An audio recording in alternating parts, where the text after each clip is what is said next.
Nako, mamaya na ho natin pasadahan niya ang interview na yan. Itong si Congressman Mike Defensor dyan sa SMNI. Unahin na ho muna natin itong press con ni Auntie Claire ngayong araw ng Huwebes, April 23. Pero bago wala na yan, sa like at sa subscribe, masaya na ho tayo dyan at sa mga gusto sumali sa ating community. Yung join button, nandyan lang ho sa baba. Nako, parang masaya ata itong si Auntie Claire ngayong mga panahon na to Gusto nyo ho ba, Auntie Claire, yung naging resulta ng mini trial kahapon sa Injustice Committee? Naku, meron no kasi mga kumakalat na chismis sa mundo ng social media na di umano, baka na daw ho ng Malacanang yun. Naniniwala ba kayo?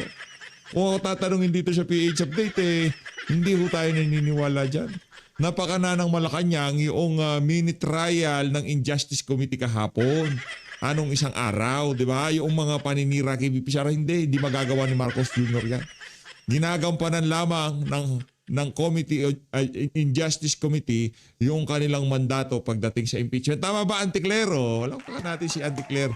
Akala, hindi Malacanang may gawa niya. Kayo naman, Siya, huwag niyo masyadong paratangan si Auntie. Pero masaya si Auntie Claire, Base sa interview niya dito, sa press con niya sa Malacanang press card, masaya ho siya sa naging resulta sa mga palitan, sagutan, sa pagsasalita ng AMLA. Sino ba may control sa AMLA? Independent yan. Hindi executive department yan. Sino ba nagtanggal doon sa dating executive director ng AMLA? Bakit pinalitan? April 14 lang dumating yung tabachingsing na yon. Hindi naman si Marcos Jr. may Huwag kayong maniwala pagka sinabi nilang pakana ng Malacanang, yaang kabalbalan na yan dyan sa Injustice Committee. Bakit gugustuhin ng Malacanang na matanggal si VP Sara? Kayo talaga. Subscribe na lang ho kayo sa PH Update. Ito, pakinggan ho natin to si Ante. Game. Good morning, Yusek. Mamaya, abang lang ho kayo. Huwag masyado magmadali. Pababaran ho natin. Yung interview na yan, itong si Kong Mike. Marami na naman tayong matututunan. Meron tayong balita dito kay Kong Mike. Parang meron tayong nabalitaan na ano sa kanya. Talagang panibagong panggigipit na naman ang ginawa sa mama. Amira talaga itong administrasyon na ito. Mga bangag. Gang! Yusek, in a video message, former House Speaker Martin Romualdez says that he refused to be the fall guy on the issue of corruption and budget anomalies.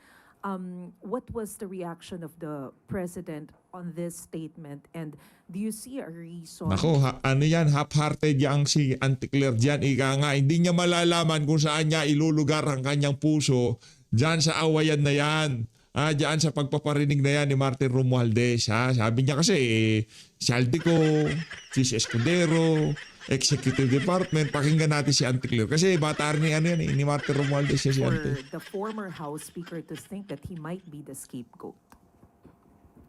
Kung ano po ang nararamdaman ni dating Speaker Martin Romualdez, ay hindi po natin ito saklaw. Kung ang pag-iimbestiga po ay makakatulong mismo ang dating Speaker, mas gugustuhin po yan ng pamahalaan ng Pangulo para managot ang dapat na managot.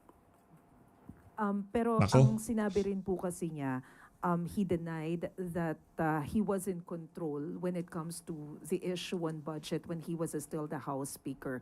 And kung tutuusin, yung command responsibility daw is more on the executive branch. Anak ng tokwa, paano pa niyan magiging kandidato ng administrasyon itong si itong si Trililing?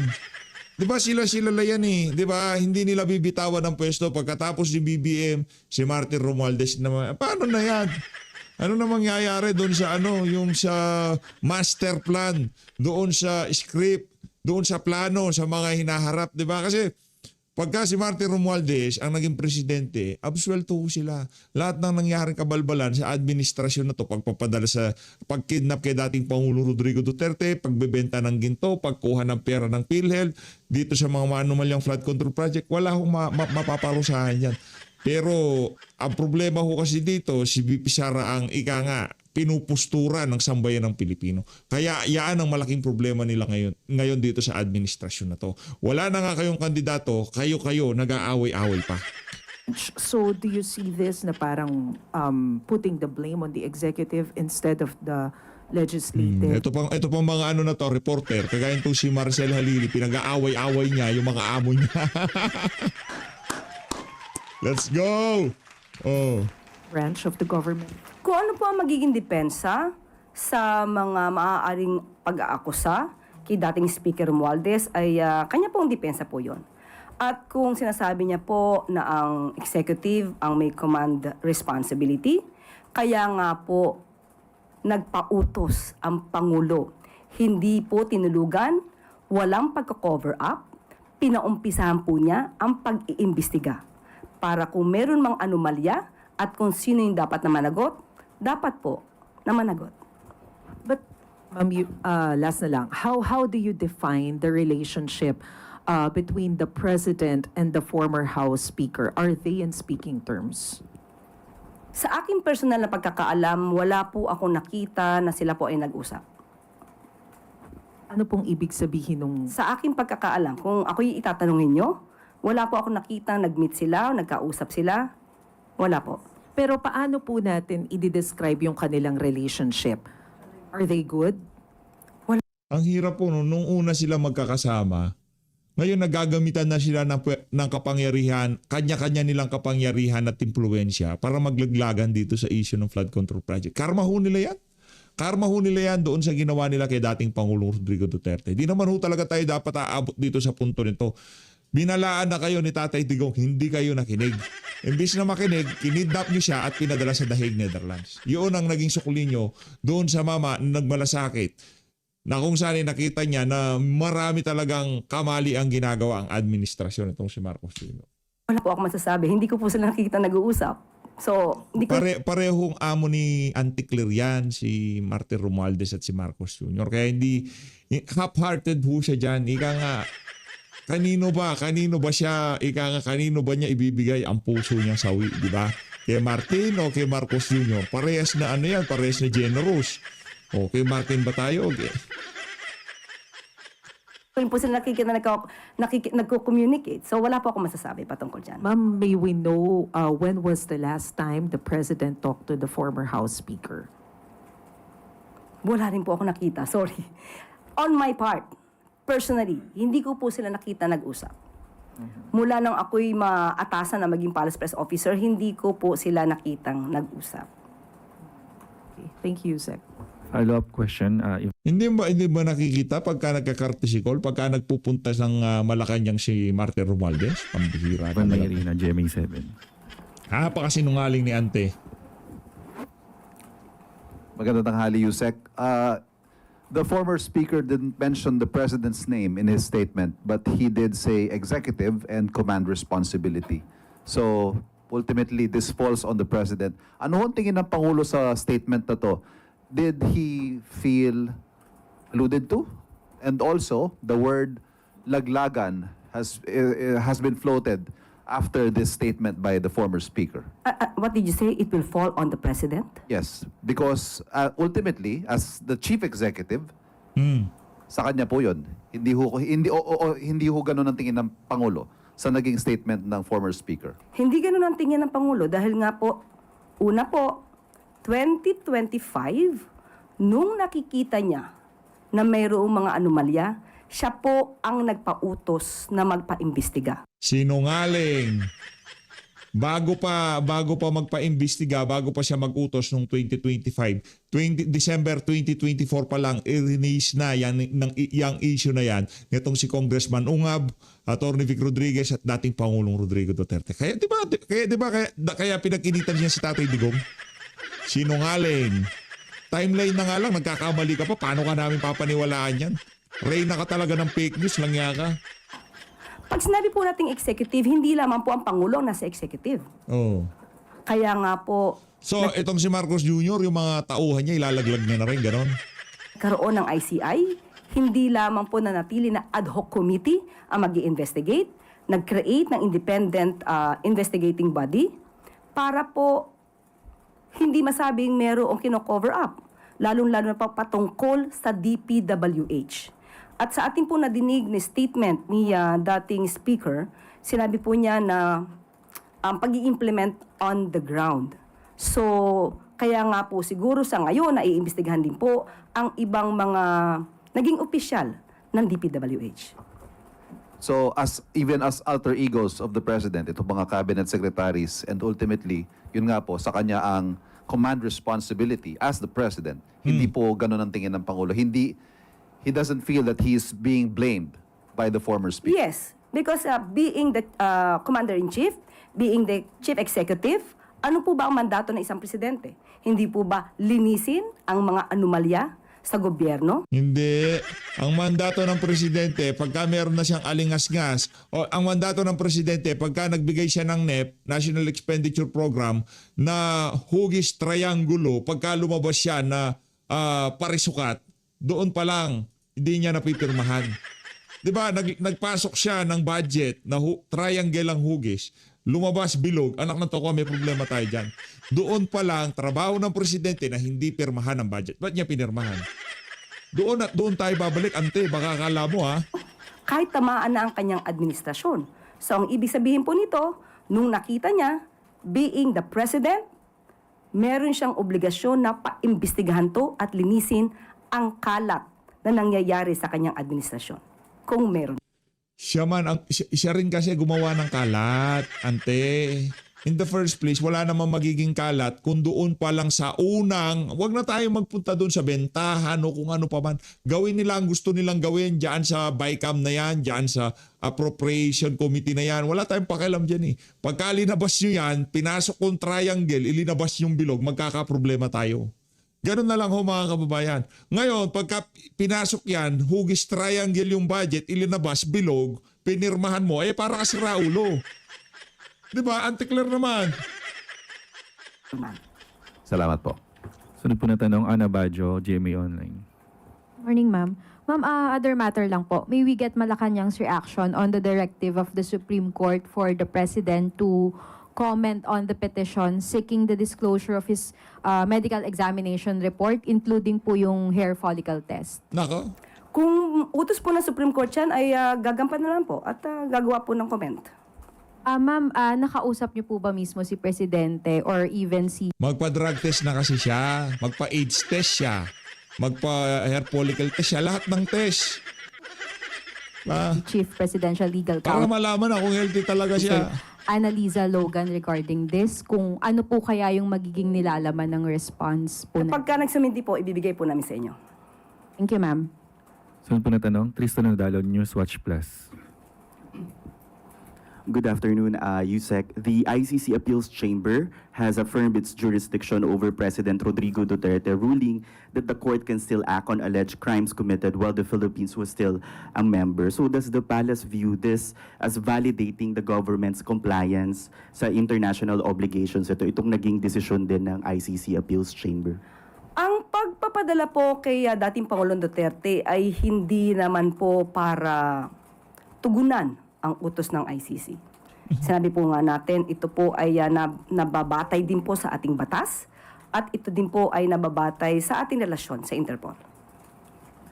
Before the decision, ma'am, si defense lawyer Nicholas Kaufman parang pinasaringan niya ulit or binanggit niya ulit yung Marcos administration, no? Sa pagdating sa issue ng jurisdiction, ang sabi niya po, let us not forget back in 2023, the government of President Marcos, represented by Menardo Guevara at that time, argued that the court totally lacks jurisdiction. But you may ask yourself, why? Because politics isn't really. Parang ganun po yung sabi niya. Pakisabi po kay Atty. Kaufman, huwag mabuhay sa nakaraan.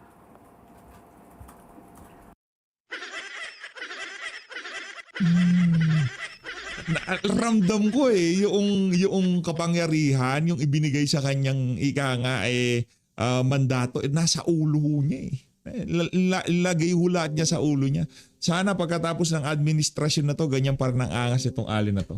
Last na lang, ma'am. Update on calls from some groups for the Marcos administration to rejoin the ICC kasi sabi po nila this would serve as a safeguard against future tyranny and bolster the nation's legal defense against war crimes. May status na po ba yung panawagan sa Pangulo na mag-rejoin sa ICC? Nung huli ko po itong sinagot, ang sinabi po ng Pangulo ay hindi pa po ngayon magre-rejoin sa ICC. Sunod po na tanong, Ivan Mayrina, GMA7. Bibiyahe po patungong Czech Republic si Justice Secretary Vida ngayong araw. What can you tell us about the trip?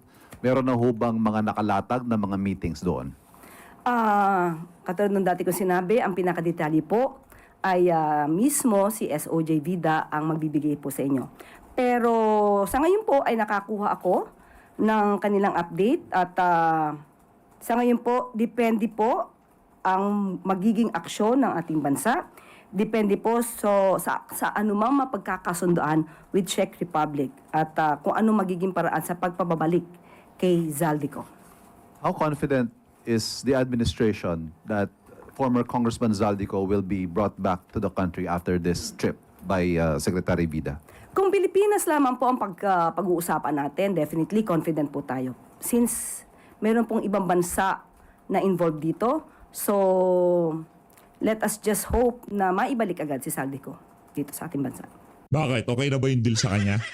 Okay na ba yung script sa kanya, ante? Sunod po na tanong, IB Reyes, Bilyonaryo. Hi, Yusek. Good morning po. Ma'am, can we confirm when did VP Sara apply for the travel grant for Europe? Sa ating binigay na ulat or report, April 14 ang kanyang pag-apply o pag-request for travel authority. Her recent statement says it's a last-minute approval and critics are saying po na the Office of the President intentionally approved it hours before her supposed departure. Ano pong opinion? Ganyan ba ang gusto niyang palabasin? Ang Vice Presidente, ayon naman po sa records, ay nakakatanggap po ng dokumento para sa travel authority niya a day before her intended vacation. So, hindi naman po siya tinanggihan.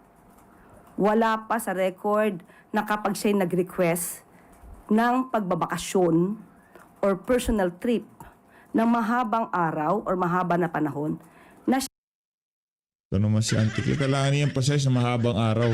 Pinadala niyo sa dahig Netherlands yung tatay niya eh. Halimbawa yung tatay mo, ipadala natin sa ICC. Tapos VP ka, kailangan mo kumuha ng travel authority. Kaya mayat maya, kahit napapasyalan niya ang kanyang magulang doon na hindi naman talaga dapat, nangyayari dahil nga kinidnap at pinadala doon. Auntie naman. siya'y tinanggihan. So, para sabihin na last Grabe, ang dami yung balita ngayon. Hindi na ho natin masundan. Sobrang dami. Sobrang ingay. Merong may sakit si Marcos Jr., malala itong ganito. ICC. Hindi na ho natin maalaman kung alin yung unahin natin. Si Auntie Claire, nagkakalat na naman. Ba?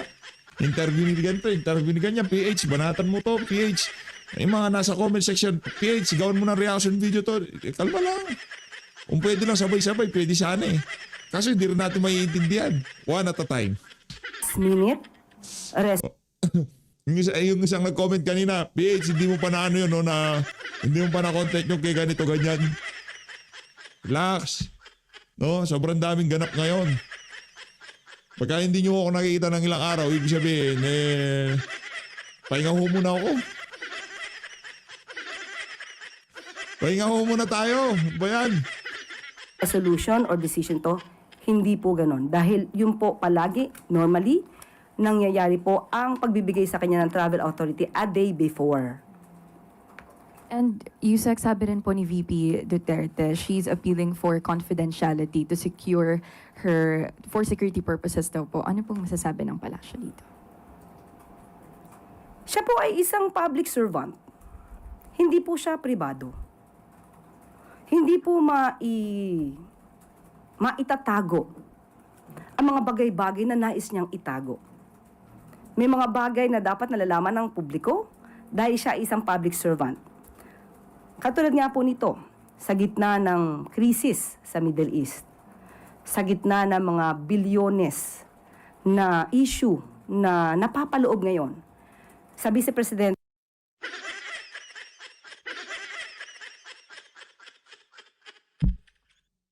Bilyones. Ayos. at sa kanyang asawa. Mm. Kung kayo ang tatanungin, kung kayo ang Vice Presidente, Mm. nararapat ba na magbakasyon?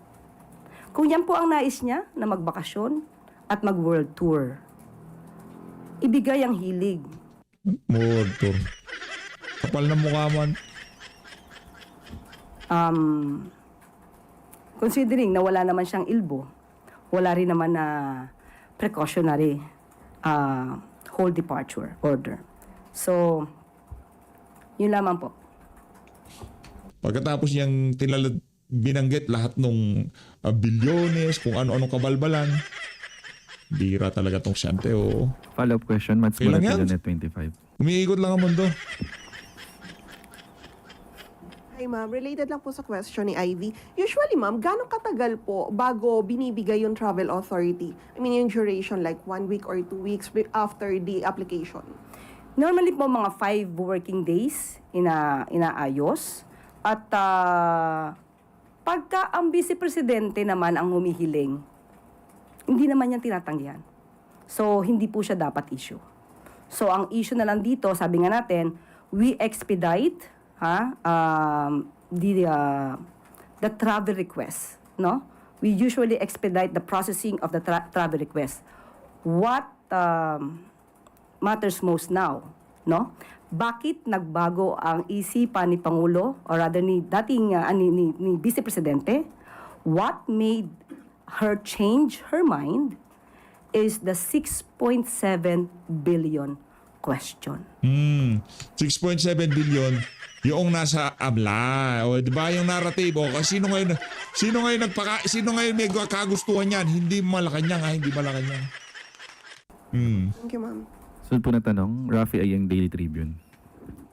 Ma'am, follow up lang dun sa Travel Authority. Ma'am, yung mga travel request na yan, since sinasabi niya naman po na namamasyal lang ang Vice President, wala po bang kakayahan ng Presidente na? Hindi ko naman sinabi na mamasyal. Sinabi ko Lang yaka tribune, ngayon sinopla ka tuloy. Mga kabadigan mo kasi, ayusin mo! nagbabakasyon, personal trip. Wala po bang kakayahan ng Presidente na questionin ang Vice Presidente na, oops, teka, parang nagbabakasyon ka na nga lang.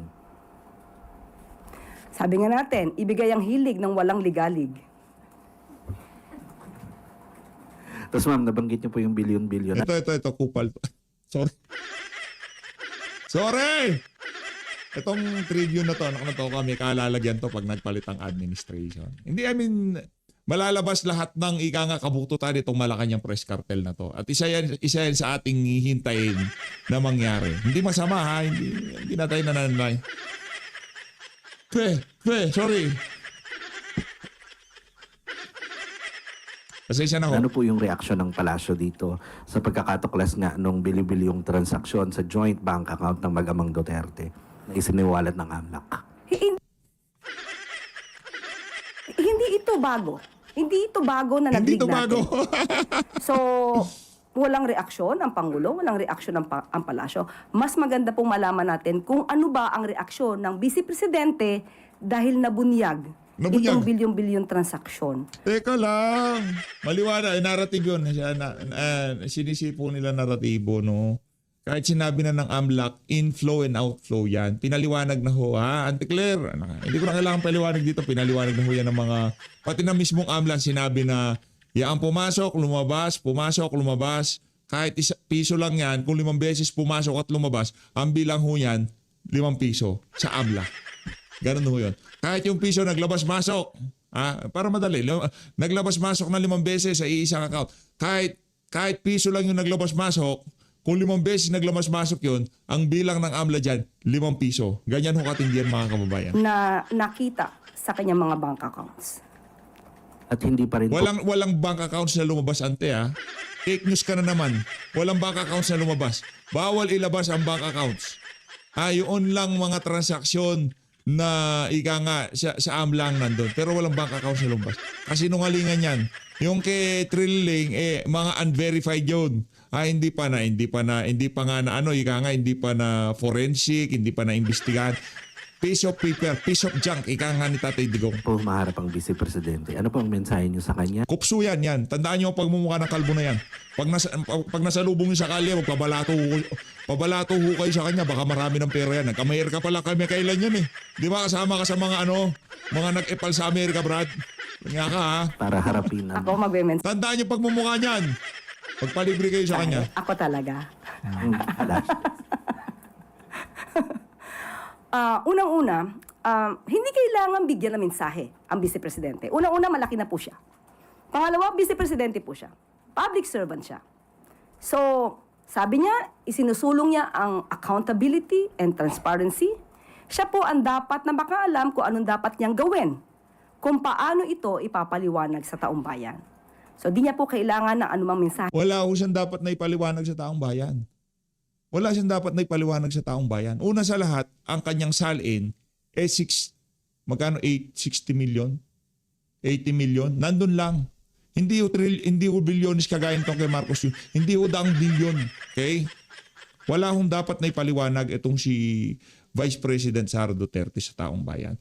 Yung transaction naglabas-masok sa kanilang mga bank accounts, yun ho, dahil sa mga business nila. Sa mga transaksyon na kung saan kahit na piso lang yung naglabas-masok, kung 5 beses, 5 piso yan. Wala. Kasi kahit ikaw, Auntie Claire, meron kang transaction sa AMLA, gusto ko makita AMLA mo mga account mo mga ano mo ilang beses kaya meron naglabas-masok na ay sa bagay pagka pala galing sa nakaw. Hindi ko sinasabi si Auntie Claire, kung talagang galing sa nakaw, di na ipapadaan sa sa bangko yan. Hindi naman ganun kabobo itong si BP Sara na kung saan galing sa nakaw. Hindi ko sinasabing magnanakaw si BP Hindi naman tanga si BP at ang kanyang asawa na abogado na kung sakaling gagawa ng masama o gagawa ng kalokohan, papasok, idadaan pa yan sa bangko o sa AMLA o kung saan pa man. Alam ho nila yan. Pero tayo naniniwala, hindi gumagawa ng illegal yung si BP Sara. Kasi diretso lang yung mga ali na yan. Sigurado natin dito, pagka gumawa ng krimen, gumawa ng pagnanakaw, isinisilid ho yan sa maleta at hindi sa bank accounts. Ay, mula sa palasyo. Sunod po na tanong, Samuel Medinilla. Gamit na gamit yung hearing kahapon. This is Grabe. your... Good afternoon, ma'am. Magpa-follow up lang po kami. Kung may update na po kaya dun sa proposed ng DA na price cap, executive order for imposing a price cap on imported rice po. Sa ngayon, Sam, wala pa po tayo maibibigay na update at yan po ay nakalatag pa lamang. Pero kapag mayroon na po, especially sa iyo, Sam, ibibigay ko kaagad ang resulta. Tapos magpa-follow up lang rin po ako, ma'am, dun sa yung na-mention ni President Marcos nung press con niya nung April 13 na instructing DA and the Tariff Commission to lower tariff sa mga imported na pagkain po. Actually, kinakausap pa po si DA Secretary patungkol po dyan. At muli, ibibigay ko po ang pinaka-update dahil sa ngayon po ay wala pa po talaga tayo maibibigay na update patungkol dyan. Thank you po, ma'am. Sunod po na tanong, Let Narciso, DZRH. Nakala ko pa naman makakasegue pa tayo dito kay Kong Mike. Hindi na ata. Dito na ho tayo magtatapos dito kay Auntie Claire. Yusek, bago po yung tanong ko, may quick follow-up lang din ako doon sa Travel Authority. Sabi niyo po, Grabe naman. SS na yan? Grabe naman to mga taga-Malacanang press cartel. Trabaho nyo yun. Binigay naman sa inyo yung tanong na yun Walang problema. before ibinibigay kay VP Sara yung Travel Authority niya, sa ibang opisyal po ba ganoon din?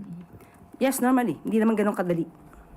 Yung tanong ko po, Yusek, nasa level 90 na po yung flight fuel surcharge for April 16 to 30 na inaasahang magpapataas ng pamasahe sa eroplano. Aside from reduction of passenger service and airport navigation charges, what are the other measures being considered to address impact of oil prices to air transportation? Yes, oo, medyo issue po yan, no? Pero kinausap po natin mismo ang DOE at ito po ang kanilang sinabi, and I quote, "No existing government subsidy on aviation fuel and the allowable aviation." At may nauna na rin pong pahayag si Presidente, yung sinasabi niyang distinct possibility ang flight groundings. And recently, may statement po ang International Air Transport Association that jet fuel shortage may likely hit the aviation industry by June. Pinaghahanda na rin po ba natin ito? May mga instruction ba si Presidente? At kumusta po ang ating jet fuel supply? Lagi naman po na inuulat sa Pangulo ito at lahat po ng paraan ay ginagawa po para po hindi magkulang ang supply ng produktong petrolyo sa atin. Yan din po ang naiulat noon na maaaring maging resulta yan dahil sa kinakaharap nating krisis dito sa Middle East. Salamat po. Sunod na tanong, Christian Yusores, DZMM. Hi, Yusek. Quick follow-up lang din po doon sa travel authority ni VP Sara kasi may mga nabahala po nung na-anunsyong na-grant yung kanyang travel authority saying na baka flight risk siya at baka hindi na raw po umuwi ng Pilipinas. Pero given nga po na hindi naman niya itinuloy yung biyahe, pero should she try ulit na mag-apply ng panibago, is the palace open to grant her again a travel authority? Hindi naman po natin pipigilan ang Vice Presidente sa kanyang paglalakbay. At maliban lamang siguro kung merong ILBO or merong precautionary whole departure order, tingnan din natin kung ano ang kanyang magiging reaksyon kapag siya ay na-issuehan ng ganyan. Thank you, ma'am. Yung question ko po talaga is about asking an update or details po doon sa naging meeting ni President last Tuesday sa preparation sa ASEAN Summit. What can you give us an update po? Opo, according po sa ating National Organizing Committee Chair, si E.S. Ralph Recto, nag-report siya at nag-update po siya sa Pangulo at all systems go po. So handa po tayo. One quick follow-up lang, ma'am. Kanina po nabanggit ni Cebu Governor Baricuato sa press briefing sa Cebu na may ilang mga meetings na po na canceled na face-to-face na magiging online na daw po in May. Given, because of part of the austerity measures, given that situation po ba, possible pa rin po bang matuloy yung Leaders Summit in May ng face-to-face in Cebu or magiging online na rin po? Tignan po natin, hindi pa po ako nabigyan ng update patungkol po dyan kung ano magiging sistema ng pag-meet. Siguro po pagka natanong ko maya-maya, bibigay ko po yung update sa inyo. Salamat po. Luisa Cabato, Inquirer.net. Good afternoon po, Yusek. Follow-up lang din po sa ASEAN.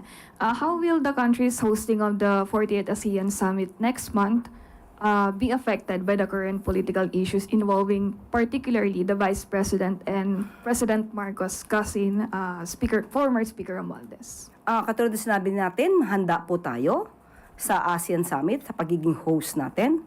At kung ano man po ang kinasasangkutan ng Vice Presidente patungkol sa mga di umanong bilyones na transaksyon. Nako, bilyones na transaksyon. Yari tayo dyan, bilyones na transaksyon. Yan ang narrative sa social media ay sa mainstream media ngayon, no? Huwag ko kayo magpapaniwala mga kababayan. Okay? Dahil yan, hinahinuyan ng mga siraulo sa Malacanang. Or worth billions na transaksyon na umiikot sa kanyang mga bank accounts at kung ano man ang nagiging issue. Ako talaga excited ako, ante, ay, pagka yung bank accounts mo na yung ating sinilip, kung gaano ba kalaki yan. Kay dating Speaker Martin Romualdez, hindi po ito makakaapekto sa Pangulo dahil ang Pangulo naman po at ang mga kabinete at ang mga concerned stakeholders naman po ang siyang nag-aasikaso para sa pag-host natin sa ASEAN. Di naman po nakakasama ang vice. Sabihin nyo na lang sa mga taga-ASEAN, ingatan nila yung mga maleta nila, ha? Baka silidan ng pera Presidente. Ay hindi, mali. Baka nakawan yung mga gamit nila Sa pagpeprepara ng mga anumang programa ng gobyerno. Yun na po ang huling katanungan mula sa MPC. Narito naman po ang mga katanungan mula sa regional media. Ay, meron na regional media ngayon. Paayos Tanong po mula sa Negros Island Region tsaka Caraga Press through the Philippine Information Agency. Unang katanungan mula kay Everlita Arong ng Siquijor Today. The major power crisis in Siquijor has eased. Ay na nga mga kababayan, dito na ho siguro na tatapusin ng ating. Hindi, sisegway tayo dito kay dito sa best friend itong si Auntie Claire. Panoorin na ho natin itong interview nitong si Kong Mike dyan sa SMNI. Yes, magandang gabi, Edmar. And of course, MJ, magandang gabi po sa lahat ng nanonood at nakikinig sa atin. Opo, bilang isa ring negosyante kong Mike, yung mga numero na kanina na naka-flash sa kanilang mga presentation mula 2005 hanggang 2026 ang money transaction ni Vice President Sara Duterte. Ano mo doon? Basa mo doon po. Meron ka bang question marks na marami doon sa kasi ang pinapalabas nila, hindi pala bilyonaryo pala itong si VP Sara. Actually, Edmar, walang kwenta yung hearing kanina. Wala pa ako muna natin to si Sen Mike. Walang kwenta yung hearing kanina. Walang kakwenta-kwenta. Pinanood ko, halos makatulog na nga ako doon sa hearing. Kala ko naman may magaganap o may sasabihin na na sasabihin mong sensitibo o delikado, wala eh. Kasi ang una dyan, alam mo, tama yung binanggit ni Congressman Marcoleta at sinundan to ni Congressman Pidge Garbin. Di ba ang sabi nila, teka lang, kala ko ba meron na tayong form and substance? Bakit ngayon, parang nagtatanong tayo at parang fishing expedition? Para mapaliwanag to at maintindihan ng ating mga kababayan. Kasi di ba nagsabi ka na merong problema sa salin? Sana, kasi ang hirap nung sabihin mong unexplained wealth.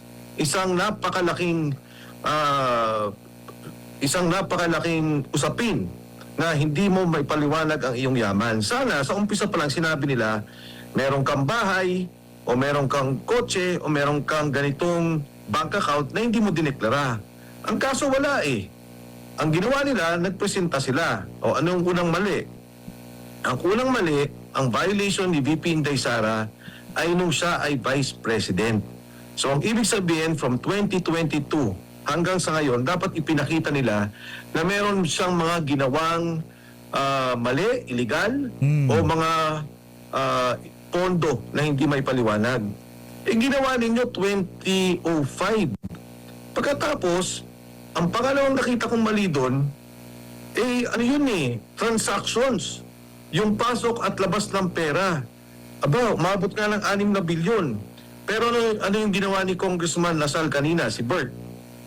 Kasama yan ni B.H. Herrera sa Bagong Henerasyon Party List. No? Ang tanong niya, sabi niya, sorry, si Bong Suntay pala ang nagtanong nito. Sabi niya, Bong Suntay. o teka lang, magmula nung 2022, kung kailan siya naging Vice President, ilan yung pumasok at lumabas na pera? O di sinabi, sinuma total, 2022, 40 million, 2023, 13 million, 2024, about 3.7 million, tapos 1 million 2025.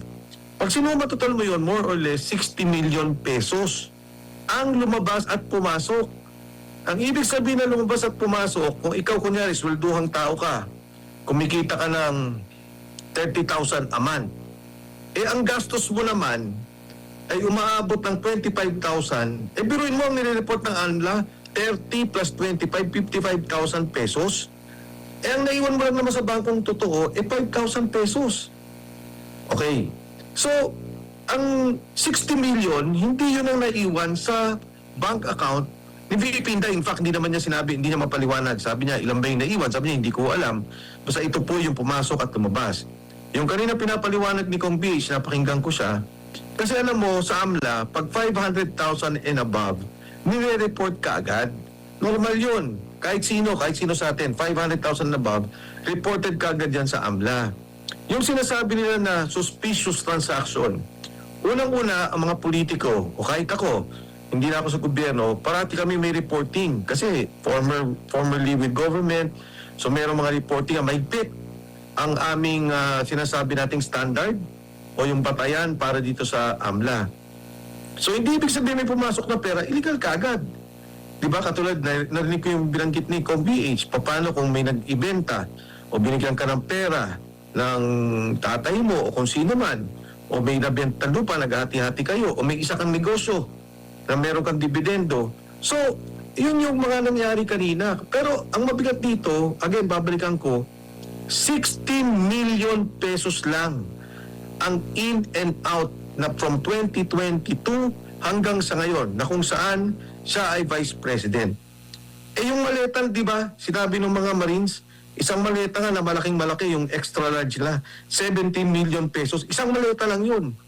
Ito, buong pag-upo niya, magmula 2022, ang parang pinapalabas nila na may kamalian. So, wala akong nakitang, hindi ko nakitaan ng kung ano man yun na sinasabi 6 na bilyon, in-out nga ang sinabi. Hindi naman sinabing nasa bank account na yun At hindi lang in, may out pa. Kung ano yung in at ano yung out, binilang mo. Correct. At yun ang tinutal mo, na sinabi mo, ito ang pera na pumasok at lumabas sa kanyang account. Malinaw ho mga kababayan kaya ang laki ho ng ang laking panluloko ho niyan sa sambayan ng Pilipino. Ngayon nasa sa inyo ho yan kung magpapaloko ho kayo sa naratibo nitong walang hiyang magnanakaw na to. Kung sino yung mga nagpaparatang na yan kay VP Sara, sila ho talaga ang pinakamaraming ninakaw sa kaban ng sambayanan. Yan ho ang ating sigurado dyan. Ang mabigat pa dyan, yung AMLA talaga, wala siyang karapatan na magbigay ng mga ganun o pag-usapan ng Justice Committee. Dahil yan malinaw, korte ang pwedeng magbukas ng mga bank accounts. Sinasabi na, no, we're already in the process of impeachment. Ang hirap naman ng ganun. So lahat pala lang pwede mong filean immediately, even during hearing or presentation na tinitingnan mo yung substance, papatawag mo na yung AMLA, papakover mo na yung bank account. Yan yung kaso sa Supreme Court sa ngayon na pinag-uusapan. Pero dapat naging responsable ang komite tungkol dito at maging lalo tigit ang AMLA na talagang alam naman niya may jurisprudence na dyan. May mga desisyon na ang Korte Suprema tungkol dito. Hindi dapat nila pinayagan yung ganyang pagsira, lalo tigit ng isang tao na hinalal ng bayan, Vice President natin, may boto yan. Ang standard ng impeachment, hindi lang basta-basta, napakataas niyan. Diba? Napakabigat nung ginawa ng Kongreso doon sa proseso, sa due process. Pero kung may laman ba, nakakagimbal ba, o ito ba'y makaka-impluensya? Ako, sa akin, sa palagay ko, hindi. Ay halos, hindi ko nga mapanood na. Naintindihan ko pa yung pinag-uusapan nila, pero talagang parang nakita ko witch hunt.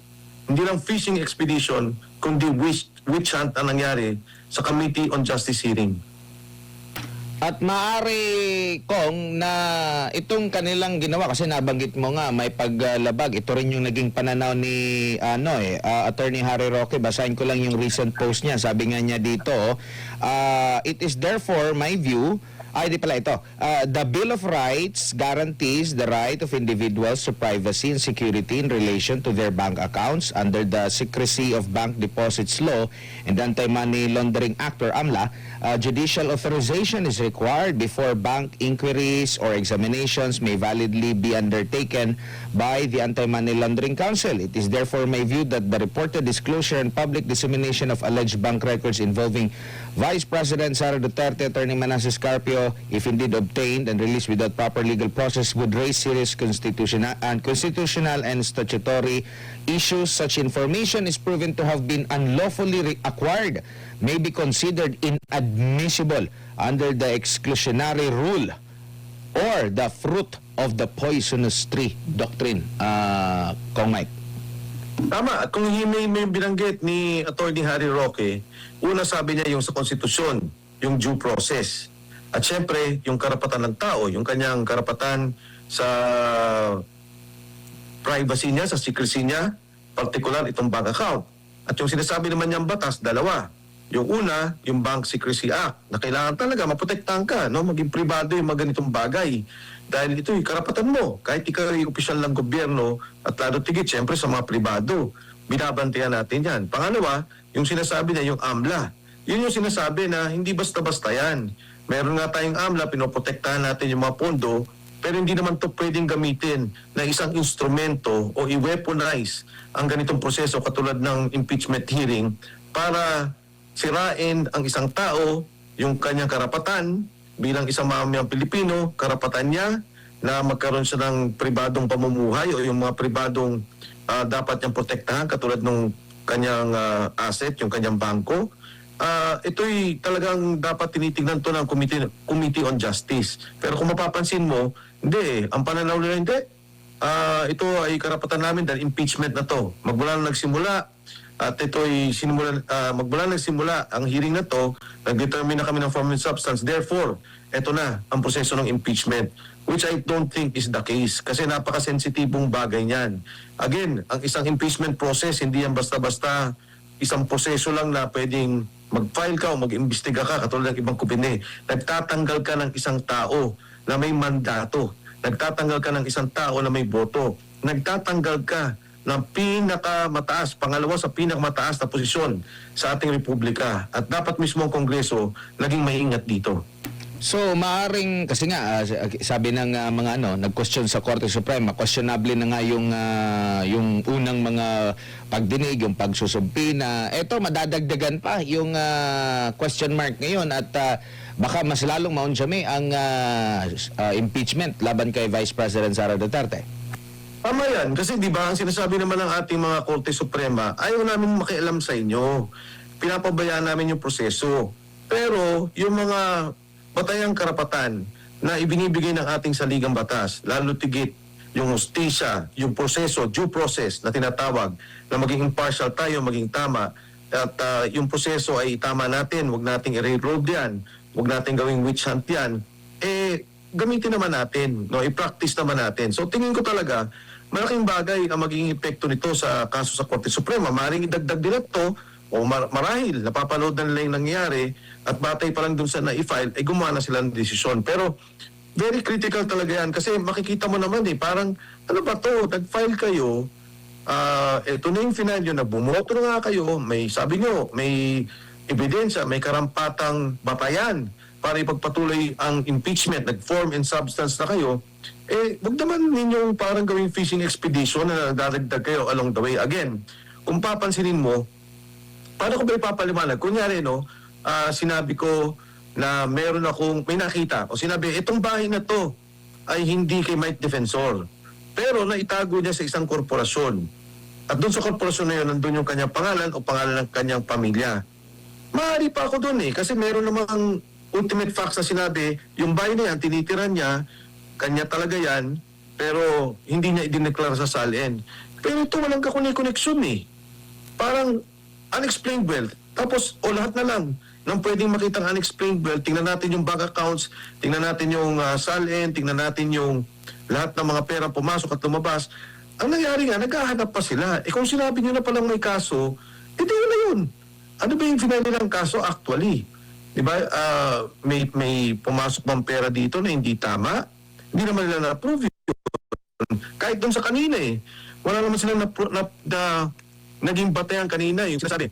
Hindi, kasi si Sammy Uy ay isang drug lord. Paano kunyari sinabi ko, may pera si MJ galing kay Admar na drug lord. Kawawa naman si Admar. Yung pala may negosyo kayong dalawa tapos talagang may batayan yung pagbibigay mo ng pera. O hindi natin alam. Pero ang sinasabi kasi unexplained wealth. No? Isang meron daw siyang wala sa SALN na talagang pera niya. Kung titingnan mo, from 2022 again, hanggang 2026, 60 million in-out pa yun. So ito yung mga bagay na talagang makikita mo, inaabuso yung proseso ng impeachment proceedings. Opo. Tsaka ang iba pa sa mga ginawa sa kasagsagan ng impeachment laban kay VP Sara. Parang ganito rin yung ginawa nila kay dating Pangulong Rodrigo Duterte. Yung may nagdeposito sa bangko, tapos may nilabas na mga sandamakmak na mga papel. Nag-resurface nga ngayon pinost nga ulit ni Attorney Paulo Panelo Jr. Yung video ng tatay niya na nag-explain during that time kasi ganito rin yung Si Trililing nagpakalat niya noong 2016. 2016, ginawa sa tatay niya nung kandidato pa ata sa pagka-presidente kung Mike. Same ang pattern. Pero during that time, hindi naman umusad po yun. Pero ngayon, bakit pinapausad nila na ang dami nang question? Dati pa. Dapat dati pa. Umusad na yan considering hindi pa nga presidente during that time si PRRD kung di ako nagkakamali. Alam mo, Admar, kung isa itong hearing na ginawa nila o isang simpleng investigasyon ng isang komite, siguro, hindi ko masabi, mali pa rin yun. Pero kasi ito isang impeachment process. Napakasensitibong proseso na ibinibigay sa ating Kongreso. Yung karapatan, particular ang House of Representatives, ang Committee on Justice, as the initiator of the impeachment proceeding. So, itong proseso na to, itong taon ito ang in and out ng pera, itong in and out ng walang korte. Walang order ang korte batay sa mga batas na nabanggit natin. Bank Secrecy Law, yung AMLA at batay na rin sa mga desisyon ng Korte Suprema, napakadelikado niyan sa mga negosyante at sa mga korporasyon na nakikinig at nanonood dito sa ginaganap na proseso ng impeachment process. Opo, tawid tayo sa ibang paksa. Kung Mike, nagsalita na po kahapon si former Speaker Martin Romualdez. Ano po yung key takeaways po ninyo sa kanya pong naging pahayag? Well, una sa lahat, MJ, di ba binanggit niya, sinasabi niya, hindi ako babagsak ng hindi tayo sama-sama o hindi para bang ang dating sa akin is pagka ito ako inipit ninyo, magtuturo ako. Pangalawa, at malinaw doon sa binanggit niya, itong naging proseso ng budget, kami nag-approve pa lang. Bilang speaker, sabi niya, nag-approve ba lang ako. Ang execution, sabi niya, ay executive. No, sabi niya, including DPWH. So, hindi pa malinaw kung saan siya nagpupunta para dito. Pero makikita mo na yung lamat. Nakikita mo na yung problema na tila ba sa tinig ni Speaker Martin Romualdez, parang ako ata ituturo ninyo, hindi ako papayag. Ganon dating sa akin. At kung ano man ito, saan man ito pupunta, hintayin natin. Ako, ang instinct ko agad, syempre, kung magsasalita si Speaker Martin, mas maganda. Although belatedly, medyo matagal na, no, nanahimik siya, ngayon na ginigipit siya, nagsasalita siya. Pero kung may sasabihin siya, siguro mabuti magsalita na siya ngayon pa lang. Mahirap kasi yung pagka tuwing naiipit ka, kaysa ka magsasalita, ang dating rin naman Ang hirap ho nun pagka naipit ka na, doon ka magsasalita. Nako. sa tao, at maging siyempre, sa administrasyon, kaya ka lang naman ganyan dahil nagigipit ka na. So, hintayin natin at tingnan natin dahil kung itutugma-tugma mo lahat, talaga nabubuo na yung sinasabi nating tatagpi-tagpi na mga pangyari. Magmula kay Saldico, lumabas si Gutesa, lumabas ang 18 Marines, at ngayon si Speaker Martin Romualdez. Opo, at saka di ba kung nung bago mag-Marcos Jr. government, nalapit yang si Ombudsman Boying, tsaka itong si Speaker Martin. Naalala ko, nung na-cover ko sila sa Rockwell, naalala ko, nung first time magkita si former Commissioner Guanzon at itong si Presidential Son, Congressman Sandro Marcos. Naalala po niya yung nag-viral na larawan, nag-bless itong si Sandro kay Attorney Guanzon.